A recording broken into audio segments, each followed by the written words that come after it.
Welcome back to the Weekly What's Up. I'm Heather Trobridge. And I'm Ben Anderson. And this is Weird National News. Old MacDonald may have had cows, pigs, and sheep on his farm, but farmer Bruce Grubb has something a little more exotic. Up on the roof of his farm in Peterhead, Scotland, a large orange and black striped cat was spotted. And yes, that cat was believed to be a tiger. Police received a call from Grubb reporting the beast on his roof. Turns out the tiger was just a large stuffed animal.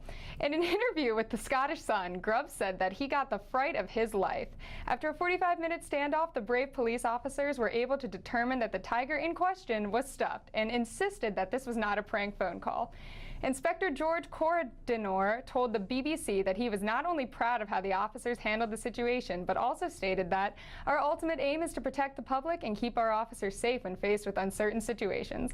I guess the cat's out of the bag on this one, but hey, at least we know that these officers were able to pull off their job perfectly, even when the job is removing a stuffed animal. I just want to know, what kind of stuffed animal are we talking? How realistic did this thing look? Honestly, when I saw the picture of it, it didn't look realistic at all. But I just want to know, why was a tiger on the roof? What was up with the stuffed animal? Yeah, how did he get up there in the first? Is it his own barn or his house? It's his barn, but they didn't say anything about how the stuffed animal got up there. And I'm just there's so many unanswered questions here. I guess, somebody must have had to break in, yeah, climb onto his roof, leave the stuffed tiger. Yeah, and then climb back down and just leave. Yeah, it didn't blow in from nowhere. Oh my gosh. Goodness gracious. A serial toilet clogger is on the loose in Sheboygan, Wisconsin. After a Facebook post asking residents not to place trash in public toilets, the local police department stated that someone has been clogging the women's bathroom at the local community center. The stunt has cost taxpayers thousands of dollars in labor and repairs. The same toilet was clogged about a dozen times in 2016, 14 times in 2017, and 3 times so far in 2018. Evidence from nearby cameras have identified a male suspect who may be the culprit. If you do happen to have any information on the situation, please report to local authorities. Oh my gosh. Oh. That's just I feel like that's such a bad thing to be known for, a serial toilet clogger. I mean, at least they're making their mark. Not that I'm condoning this in any way, but we don't condone serial toilet cloggers. No, don't do this. But there's a lot worse things you could be going around doing. That is very true, and they're losing money too. That's. Yeah, I mean, this guy's just out here causing trouble. We don't need any more of that. Yeah, that's not good. Just lay off, man.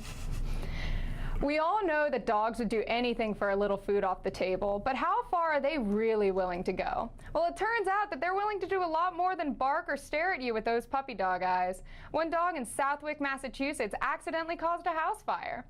After leaving their home, a family surveillance camera caught their golden retriever eating leftover pancakes off of their stove, in the process turning it on. Flames from the stove caused smoke, but luckily for this pancake-loving pooch and another golden retriever in the house, the home was wired to an alarm and both dogs were saved by the Southwick Fire Department before any serious damage could be done.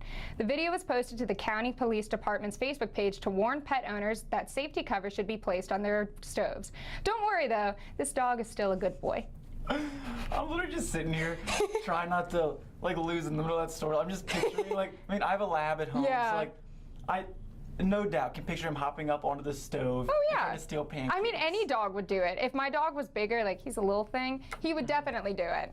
But, oh my gosh, but he's still a good boy though. That's important. All dogs are good boys. No, you can't knock him. Even if you cause a house fire, you're still a good boy.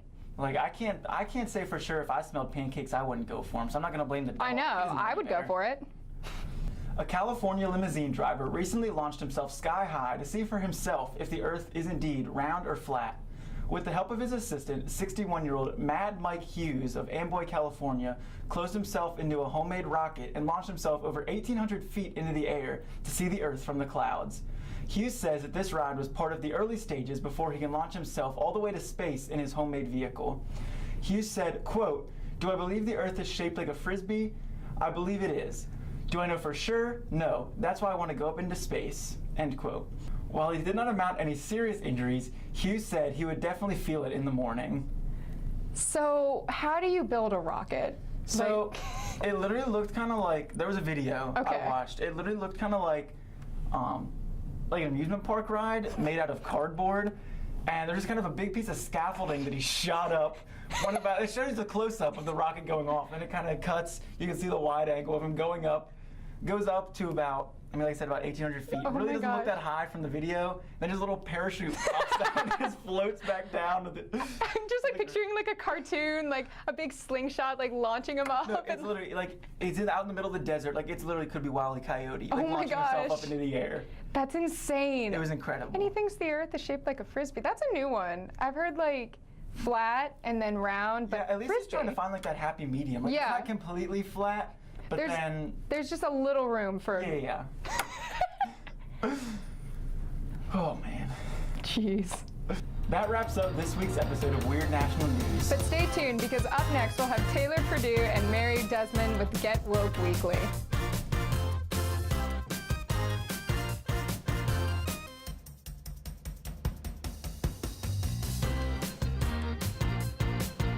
While you're out of Take a second. Take a second. I watched a video too. There's